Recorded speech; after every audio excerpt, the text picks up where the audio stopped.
Voter జాబితాలో అర్హులైన వారే ఉండేలా ప్రత్యేక చర్యలు చేపట్టాలని రాజంపేట సబ్ కలెక్టర్ భావన అధికారులను ఆదేశించారు. శనివారం సిద్ధవటం మండలంలోని మాధవరం 1 పార్వతీపురం గ్రామాల్లో నిర్వహించిన ప్రత్యేక సమీక్షా సమావేశంలో ఆమె మాట్లాడారు. ఎన్నికల కమిషన్ చేపట్టిన స్పెషల్ సమ్మరీ రివిజన్ కార్యక్రమంలో భాగంగా జూన్ 15 నుంచి జూలై 14 వరకు ఓటర్ జాబితా పరిశీలన చేపట్టనున్నట్లు తెలిపారు.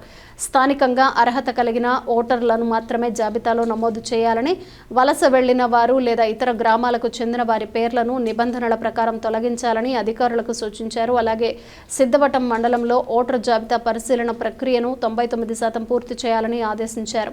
నేను తహసీల్దార్ సిద్ధవటం మాట్లాడుతున్నాను. ఈరోజు రేపు ఎలక్షన్ కమిషన్ ఆదేశాల మేరకు డిస్ట్రిక్ట్ కలెక్టర్ ఆదేశాల మేరకు స్పెషల్ కంప్లైంట్స్ నిర్వహిస్తున్నాము. ఈ ఎస్ఐఆర్ రేపు ఈ నెల 15వ తేదీ నుంచి రేపు నెల 14వ తేదీ దానికన్నా ముందర మనం మ్యాపింగ్ చేస్తున్నాం ఓటర్ లిస్టులో. అంతవరకు మన మండలంలో 78.5% అయింది. మేడం గారు గౌరవనీయ సబ్ కలెక్టర్ రాజంపేట మేడం గారు ఇప్పుడే వచ్చి ఇన్స్ట్రక్షన్స్ ఇచ్చారు 90% కంప్లీట్ చేయమని. కాబట్టి మేడం గారు చెప్పిన ఆదేశం వరకు డిస్ట్రిక్ట్ ఎలక్షన్ ఆఫీసర్ ఆదేశం వరకు 90% చేస్తామని చెప్పినాం.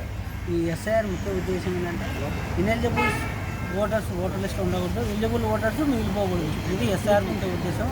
కాబట్టి ఎవరికే కానీ ఓటు అనేది తొలగించబడదు. అంటే అనర్హులు ఓటర్ల జాబితాలు ఉంటారు, అర్హులు మాత్రమే ఉంటారు. ఇది ప్యూరిఫికేషన్, ఓటర్ లిస్ట్ అనేది ప్యూరిఫికేషన్. కాబట్టి ఎవరికి ఎటువంటి సందేహాలు ఓటర్ తొలగిస్తున్నామంటే చనిపోయిన డెత్, డబుల్ ఎంట్రీస్, పెళ్ళి వెళ్ళిపోయిన వాళ్ళు ఆ నలుగురు కేటగిరీ వాళ్ళనే ఓటర్ లిస్ట్ తొలగించబడుతుంది. మిగతా ఓటర్లను అయితే తొలగించబడదు.